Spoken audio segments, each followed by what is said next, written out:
अस्सलामुअलैकुम स्टूडेंट, कैसे हैं? उम्मीद है आप लोग ठीक से होंगे। आज का हमारा टॉपिक है यील्ड। ये फ़र्स्ट ईयर केमिस्ट्री का फर्स्ट चैप्टर का ये आज वाला हमारा टॉपिक लास्ट टॉपिक है। और इससे पहले हमने लिमिटिंग रिएक्टेंट पढ़ा था और उससे पहले हमने स्टैकियोमेट्री पढ़ी थी। ये आज का जो हमारा टॉपिक है ये लास्ट टॉपिक है यील्ड। सबसे पहली बात, यील्ड क्या चीज़ है? पैदावार। ये ज़रूरी नहीं है कि किसी केमिकल रिएक्शन की यील्ड हो। डिफरेंट केसेस में डिफरेंट यील्ड पैदा होती है। लेट्स सपोज मैं आपको पढ़ा रहा हूँ, आप मेरे स्टूडेंट हैं, आप पढ़ रहे हैं, तो मेरी यील्ड ये है कि मेरे नंबर ऑफ़ स्टूडेंट कितने हैं और वो कितने कामयाब हो रही हैं। तो ये क्या होगी, किसी भी टीचर की जो मेन यील्ड होती है वो उसके स्टूडेंट होती हैं। और स्टूडेंट की यील्ड क्या है? जैसे आप लोगों को पता है, आप लोग पढ़ते हैं और आप पेपर देते हैं और पेपर के बाद जो फाइनल रिज़ल्ट आता है वो आपकी जो एजुकेशन है उसकी यील्ड होती है, यानी आप कितने मार्क्स ऑब्टेन कर रहे हैं। इसी तरह किसान कोई भी फसल काश्त करता है, तो मिसाल के तौर पर गंदम है, चावल है, तो उसकी जो पैदावार आती है वो गंदम या चावल की यील्ड होगी। इसी तरह मुख्तलिफ़ केसेस में मुख्तलिफ़ यील्ड जो है वो मुख्तलिफ आ सकती है। ये सिर्फ केमिस्ट्री की बात नहीं है कि यील्ड क्या होती है। सिंपल मीनिंग में अगर मैं आपको बताऊं तो यील्ड क्या है, पैदावार को कहते हैं। अब देखें, ये मेरे पास एक मैंने जर्नल इक्वेशन लिखी, a + b = ये C+d। यहाँ पे a और b हमारे रिएक्टेंट्स हैं और c और d जो है ये प्रोडक्ट है।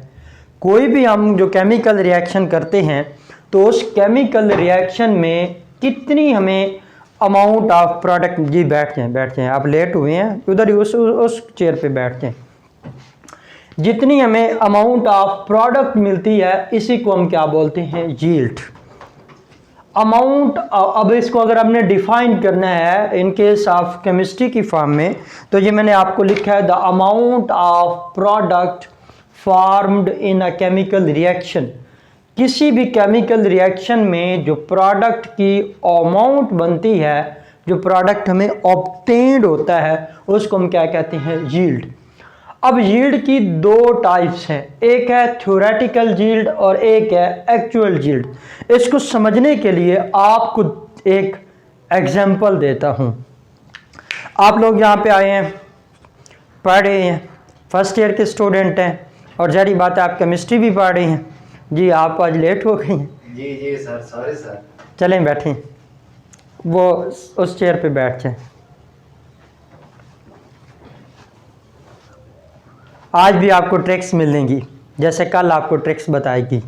उसकी प्रैक्टिस की थी क्वेश्चन के ऊपर? जी सर। कोई फ़ायदा हुआ है? हाँ, फायदा होगा। अच्छा, चलें, ये अभी अब हमने इंट्री टेस्ट का पूरा एक पार्ट करना है, तो उसमें फिर वो ही अप्लाई करूँगा ना, तो इंशाल्लाह आपको बेनिफिट होगा। मैं आपको एग्जांपल बता रहा था कि यील्ड की दो टाइप्स हैं, थ्योरेटिकल यील्ड और एक्चुअल यील्ड। इसको समझने के लिए आपको मैं एक एग्जांपल देता हूँ। आपने फर्स्ट ईयर में एडमिशन लिया, एडमिशन लेने के बाद तकरीबन हर स्टूडेंट का ये ख्याल होता है कि हमने इतने नंबर लेने हैं, हमने जैसे कि तैसा हो गया, हमने फुल नंबर लेने हैं। कम तो सोचा ही कभी नहीं है, हमने तो बोर्ड के फट्टे तोड़ देने हैं। हाँ, बस थोड़ा सा डाउन हो जाए, इतना भी ना हो कि बोर्ड को वो उखेड़ के ले जाए लोग। अच्छा खैर, अब आप उसके लिए क्या एक अपनी शुरू से एक एक्सपेक्टेशंस बनाते हैं कि मैं डेली बेस पे अपने लेक्चर लूँगा, जो लूँगा लेक्चर लेके आऊँगा, उसको समझूँगा, उसको रिवाइज करूँगा, उसको लिखूँगा, फिर मैं टेस्ट सेशन दूँगा। जैसे आप यहाँ पे एकेडमी का सेशन ले रहे हैं, एकेडमी पढ़ूँगा, फिर उसके सेशन लूँगा और उसके बाद बोर्ड का पेपर दूँगा, तो इंशाल्लाह मैं पूरे नंबर लूँगा। आपने ये सोचा, अभी आपने पेपर नहीं दिया, अभी आपने क्लासेस नहीं ली और उसके साथ साथ अभी आपका रिज़ल्ट नहीं आएगा, वो तो तब पता चलेगा कि आप कितने रिज़ल्ट लेते हैं। अब ये जितना आप सोच रहे हैं ये क्या है, थ्योरेटिकल यील्ड है। मिसाल के तौर पर जो भी हमारे पास एक इक्वेशन है, उस इक्वेशन से जब हम किसी भी प्रोडक्ट की वैल्यू को कैलकुलेट करते हैं तो वो हमारे पास ये होती है कि ये हमारे पास थ्योरेटिकल यील्ड है। इसी तरह एक किसान है, उसने ज़मीन काश्त करनी है, वो गंदम काश्त करना चाहता है, तो वो उसके लिए क्या करता है कि मैं इतने पानी लगाऊंगा, मैं ऐसे वो उसको फर्टिलाइज़र का इस्तेमाल करूंगा, स्प्रे का इस्तेमाल करूंगा और उसके बाद मेरी इतनी पैदावार आएगी वर्ड बता रहा है। लेकिन वो पानी भी देता है, इन केस वो स्प्रे भी करता है, फर्टिलाइज़र का भी इस्तेमाल करता है, लेकिन कहीं पे प्रॉब्लम आ सकती है कि उसकी जैसे ही फसल तैयार थी लास्ट वाला पानी उसने लेट कर दिया। अब जो उसने सोचा था वो उसको वो प्रोडक्ट मिलेगी, नहीं मिलेगी। हाँ, इसके साथ एक और भी बात सोचते हैं कि आंधी आ गई, उसकी फसल तैयार थी, आंधी आ गई।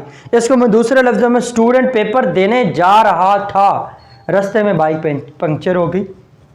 स्टूडेंट पेपर देने जा रहा था, पूरी उसने तैयारी करके लेके आया है, जब पेपर देने बैठा तो उसकी तबीयत खराब हो गई। अब क्या है, इसकी वजह से उसकी यील्ड क्या है, कम होगी या नहीं होगी जब वो एक्सपेरिमेंट करेगा। तो अब इसी चीज़ को अपने माइंड में रखना है, जो हम सोचते हैं ये हम कर लेंगे, ये आपका ऐसे समझो थ्योरेटिकल बात हो रही है। जब आप करेंगे और वो आप एक एक्सपेरिमेंट से गुजरेंगे, टेस्ट से गुजरेंगे, वो आपका क्या होगा, एक्चुअल। तो यील्ड की दो टाइप्स हैं, एक थ्योरेटिकल यील्ड है, दूसरी एक्चुअल यील्ड है। थ्योरेटिकल यील्ड क्या है कि किसी भी बैलेंस केमिकल इक्वेशन से जो हम यील्ड या प्रोडक्ट को कैलकुलेट करते हैं। अब जस्ट इक्वेशन हमने लिखी, उसकी हमने प्रोडक्ट को क्या कर लिया, कैलकुलेट कर लिया इक्वेशन से, फ्रॉम बैलेंस केमिकल इक्वेशन। तो ये यील्ड हमारे पास जो होगी वो क्या होगी, थ्योरेटिकल यील्ड। और दूसरा क्या है, actual yield, amount of product obtained from chemical reaction. एक ट्रू मीनिंग में जब हमने केमिकल रिएक्शन किया, उसके रिजल्ट में जो अमाउंट ऑफ प्रोडक्ट हमें ऑब्टेन्ड होती है उसे हम क्या बोलते हैं, एक्चुअल यील्ड। थ्योरेटिकल यील्ड क्या है, कैलकुलेटेड है, एक्सपेक्टेड वैल्यू है। हम बैलेंस केमिकल इक्वेशन से कैलकुलेट करते हैं और ये एक्सपेक्टेड वैल्यू होती है। हो सकता है एक्सपेक्टेशन डाउन भी हो सकती हैं, बढ़ भी सकती हैं। और ये क्या होता है, एक्सपेरिमेंटल वैल्यू होती है।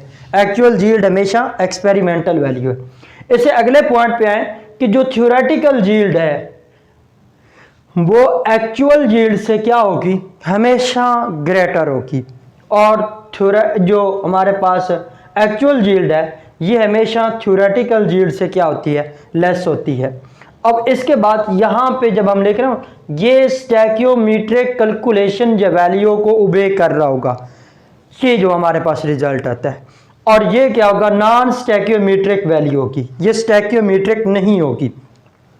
यहाँ पे अगर मैं बात करूँ तो थ्योरेटिकल यील्ड जो है इसमें मैकेनिकल लॉस कोई नहीं होगा, कोई नुकसान का चांस नहीं है। यहां पे क्या है, मैकेनिकल लॉस होगा। और आखिरी बात यह है कि ये आपका एमडी कैट का ये क्वेश्चन आता है कि which yield obey the law of conservation of mass. तो ये जो थ्योरेटिकल यील्ड है ये law of conservation of mass को ओबे करती है, क्योंकि स्टैक्योमीट्रिक कैलकुलेशन की जब हमने ऑब्जर्वेशन की थी, या स्टैक्योमीट्रिक कैलकुलेशन के अजम्पशंस मैंने आपको पढ़ाए थे, तो फर्स्ट पॉइंट ये मैंने आपको बताया था, all reactants must be converted into products. Second point क्या था कि no side reaction occur.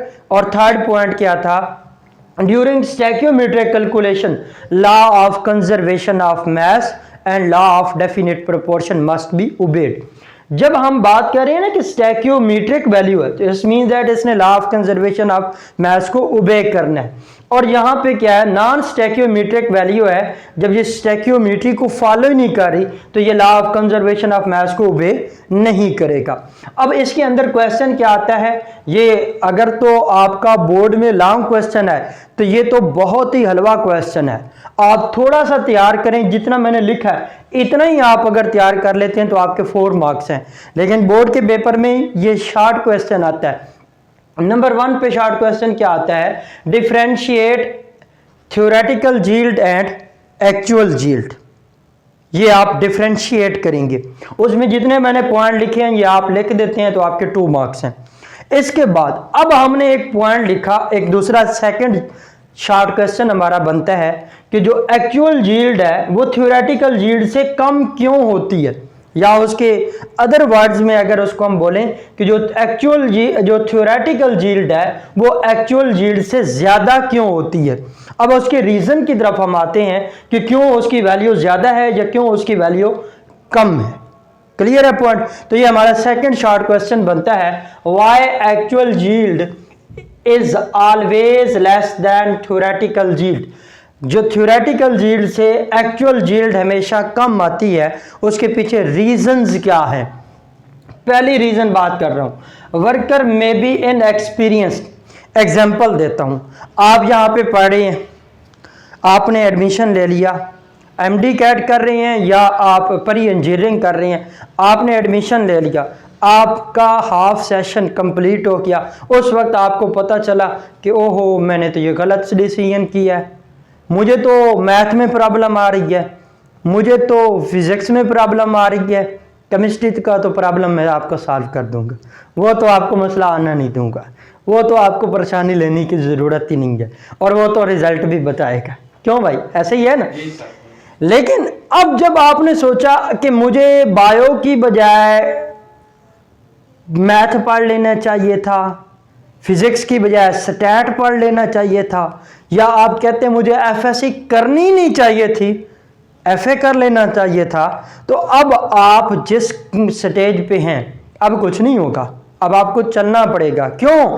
Time गुजर गया है, तो आपका डिसीजन रॉन्ग लिया गया। यानी आप एक अपने आप को वर्कर कंसीडर करें तो आपको एक्सपीरियंस ही नहीं था चीज़ का, आपने ऐसे ही अंधाधुंध दाखिल हो गए, बाद में पता चला कि मेरा क्या डिसीजन गलत हो गया। अब मुझे बताएं, एक बच्चे का जहाँ पे इंटरेस्ट ही डेवलप नहीं हो रहा, वो जितना मर्जी काम करता रहे, वो उसकी वो एफिशिएंसी आएगी नहीं, उसको पता ही नहीं चलेगा। तो पहला क्या है, वर्कर में भी इन एक्सपीरियंस। अगर वर्कर एक्सपीरियंस्ड नहीं है, उसको काम करने का तरीका नहीं आता, तो हमेशा क्या हो जाएगी, यील्ड कम हो जाएगी।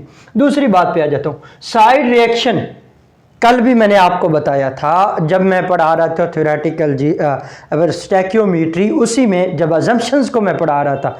देखें मैं यहाँ पढ़ा रहा हूँ, आप यहाँ पढ़ने आए हैं, अगर एक स्टूडेंट यहाँ पे बैठा है, वो मेरी बात को सुनने की बजाय कोई माइंड के अंदर और बात चला रहा है, तो वो मेरे साथ रिएक्ट अटैच है या कहीं और लगा हुआ है, उसका ज़ाहरी तौर पर वो बैठा फिजिकली यहाँ पे है। अगर उसने आज किसी दोस्त से पार्टी लेनी थी तो उसके माइंड में उस पार्टी की तैयारियां चल रही होंगी।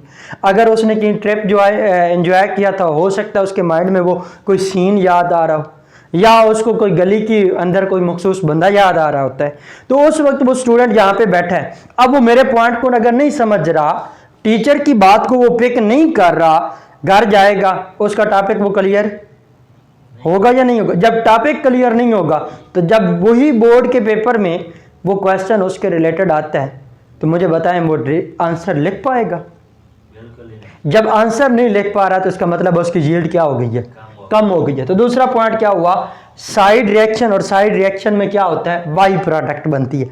उसकी प्रोडक्ट उस वक्त मैं नहीं था या पढ़ना नहीं था, उसकी प्रोडक्ट उस वक्त कोई और चीज थी। तीसरी बात है, रिएक्शन में भी रिवर्सिबल रिएक्शन में अकर।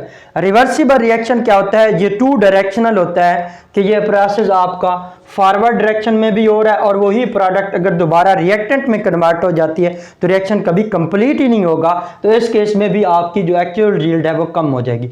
लास्ट में हमारा पॉइंट है मैकेनिकल लॉसेस में अकर। मैकेनिकल लॉसेस में क्या है, आपने अपनी प्रोडक्ट बनाई, प्रोडक्ट को आपने फिल्टर करना था, गर्म थी, आपको सही तरह फिल्टर करना ना आया। उसी तरह आपको डिस्टिलेशन करनी थी, आप सही तरह उसको डिस्टिलेट नहीं कर पाए। वेइंग, आपने उसका वेट करना था, आपको वेट करना आता ही नहीं था, कुछ चीज़ें ज़ाय कर दी, कुछ का वेट कर लिया। इसी तरह वॉशिंग है और अदर प्रोसेस भी आ सकते हैं। तो ये actual yield is always less than theoretical yield. तो आप लिखेंगे the actual yield is always less than theoretical yield due to following reason. ये 4 पॉइंट लिख देंगे तो आपके 2 मार्क्स कंप्लीट हो जाएंगे। लास्ट पे हम ये आते हैं कि किसी भी रिएक्शन की पैदावार को कितनी एफिशिएंसी है, कितनी हमें, अब देखें आप हमेशा जब पेपर देते हैं तो आपसे एक सवाल पूछा जाता है कि एक बच्चे के अगर नंबर आ रहे हैं, अब दो बातें मैं पूछ रहा हूँ, एक स्टूडेंट एक ही क्लास में पढ़ने वाले स्टूडेंट हैं, तो एक के मार्क्स आ रहे हैं 90%, दूसरे के आ रहे हैं 80%, तीसरे के आ रहे हैं 70%, इनमें से ज़्यादा एफिशिएंट कौन था जिसके मार्क्स 90% है। इस मीन दैट जो आपकी ये यील्ड है, परसेंटेज यील्ड, ये आपको क्या बताती है? Efficiency of the chemical reaction, ये एफिशिएंसी ऑफ अ रिएक्शन बताती है। और अगर आपने परसेंटेज या परसेंट यील्ड फाइंड करनी है तो इसका फार्मूला क्या होगा? जब भी आप किसी भी अपने रिजल्ट की परसेंटेज लेते हो तो क्या फार्मूला लगाते हो? Obtained marks divided by total marks. अब यहां पे क्या होगा? ऑब्टेन्ड यील्ड, ऑब्टेन्ड यील्ड क्या आ रही है जिसको हमने क्या नाम दिया था? Actual yield. और टोटल कौन सी है? Theoretical yield. तो इसको हम क्या नेम देंगे? Actual yield by theoretical yield multiply by 100, ये परसेंटेज यील्ड होगी। और ये क्या बताती है? अगर इसके हम सिग्निफिकेंट या एप्लीकेशन की बात करें तो it gives the efficiency of a reaction.